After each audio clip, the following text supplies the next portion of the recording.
La leyenda de La Llorona es una de las más populares en México, por lo menos en la Ciudad de México, que es donde yo vivo. Casi cualquier chilango, que es como nos dicen a quienes vivimos aquí, se la sabe de memoria.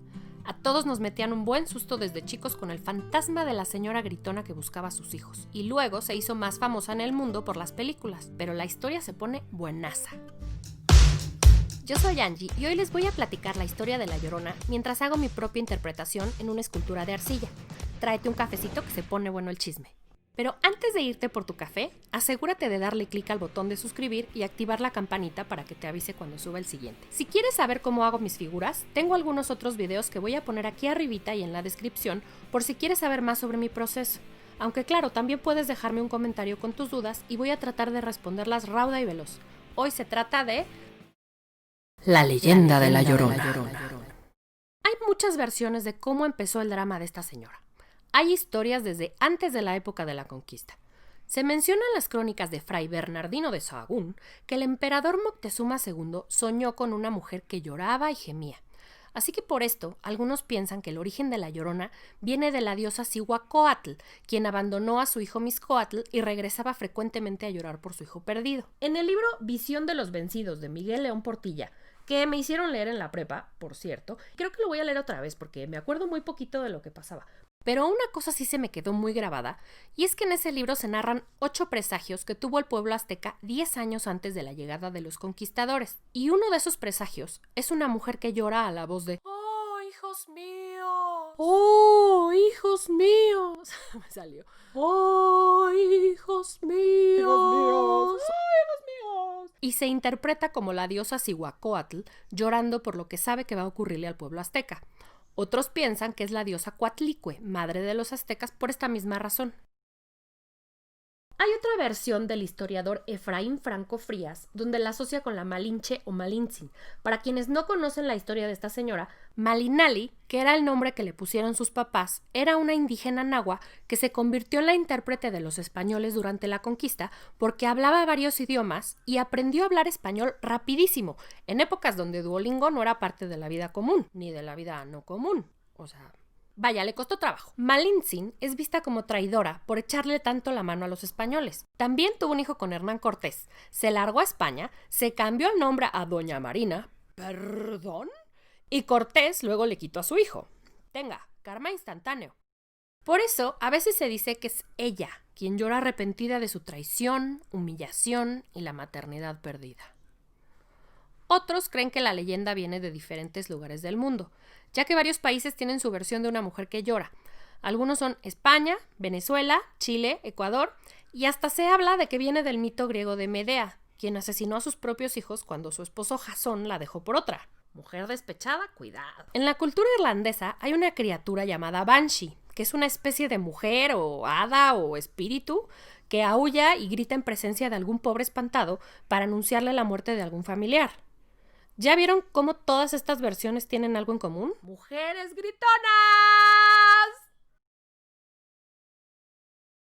Esta figura la voy a basar en la leyenda más conocida por donde vivo y que tuvo lugar en la época de la colonia. Dicen los que saben, y los que no saben lo inventan, que la Llorona era una mujer muy hermosa, de origen indígena, y que se llamaba Luisa. Luisa se enamoró locamente de un caballero español, Don Nuño de Montes Claros, y tuvieron un tórrido romance del que salieron 3 hijos. Ella era muy feliz y vivía con amor desmedido para sus retoños y para Don Nuño. Pero como no todo es miel sobre hojuelas y la vida a veces es muy injusta, muy injusta. Resulta que Don Nuño era un hijo y estaba avergonzado de que lo vieran con una mujer indígena. Así que mantenía escondida a Luisa y a los chamacos. Y si esta telenovela no fuera suficiente, el muy maldito los dejó para casarse con una mujer de origen español y de familia muy adinerada. ¡Que pase el desgraciado! Aquí es donde la historia se pone tétrica. Luisa, al enterarse de la traición de Don Nuño, en lugar de ponerse en plan de padre, madre, guerrera, luchona, hembra, alfa, lomo plateado, 4x4, todoterreno, se deschaveta. Así, se le fueron las cabras al monte y se volvió loca. Y como en esa época no había Prozac, las consecuencias fueron espantosas. La muy enferma, porque no se le puede llamar de otra forma a una persona que hace eso, o sea, de verdad, enferma. Tomó a los hijos, se los llevó al lago de Texcoco y los ahogó. Así como lo oyen, los ahogó. Y que se despierta del coraje y se da cuenta de lo que hizo la babosa.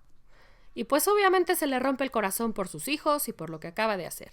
Así que muerta de dolor, dice, decide meterse al lago y quitarse la vida. Desde entonces, dicen que el alma de la mujer no puede descansar y anda deambulando por las calles cercanas al lago de Texcoco, vestida totalmente de blanco. Y su lamento: ¡ay, mis hijos! ¡Ay, mis hijos! ¡Ay, mis hijos! Es lo único que se logra distinguir entre los gritos y gemidos.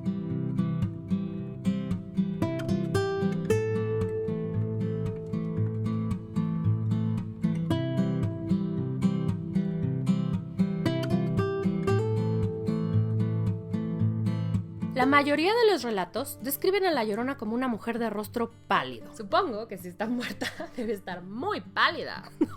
o verde, puede estar verde. Pues color muerto, ¿no? Muerta. Con vestido blanco y cabello oscuro.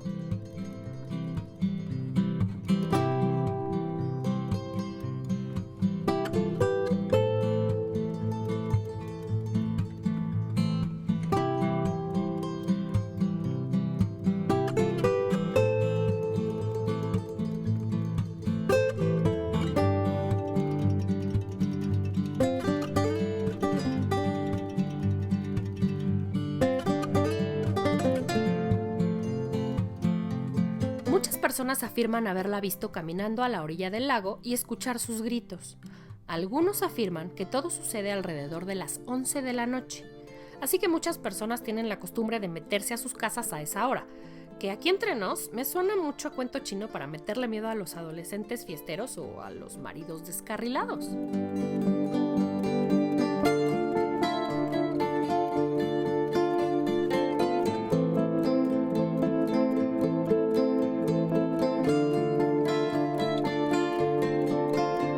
En la cultura popular, hoy se han hecho varias interpretaciones de la historia en cine, televisión y hasta en la música. Quien no haya escuchado la canción popular de La Llorona, interpretada por Chabela Vargas, se ha perdido de un rolón con drama. En la peli de Coco se echan un palomazo la tatarabuela y el Ernesto de la Cruz, y seguramente de ahí también la has escuchado.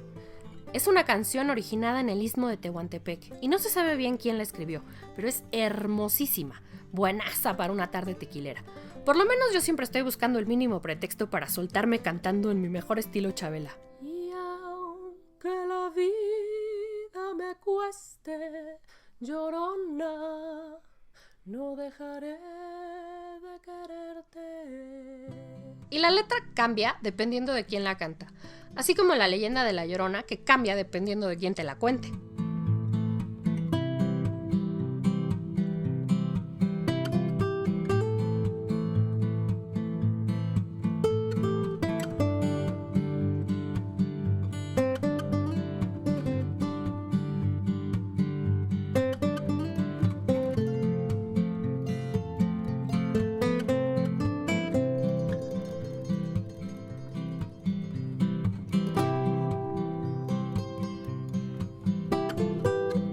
La Llorona es parte de nuestro folclore y me parece que nunca sabremos el verdadero origen.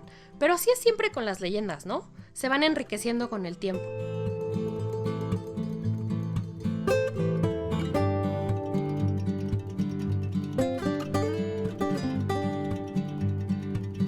Hoy hago esta figura basándome en la historia que acabo de contarles, que ni de lejos es la única, pero esta es mi Llorona.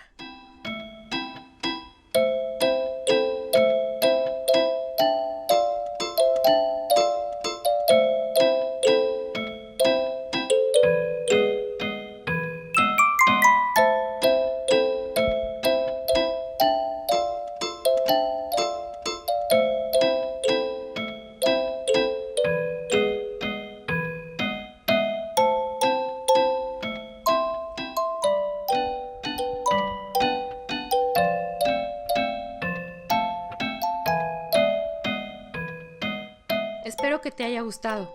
Cuéntame en los comentarios si donde tú vives hay una Llorona.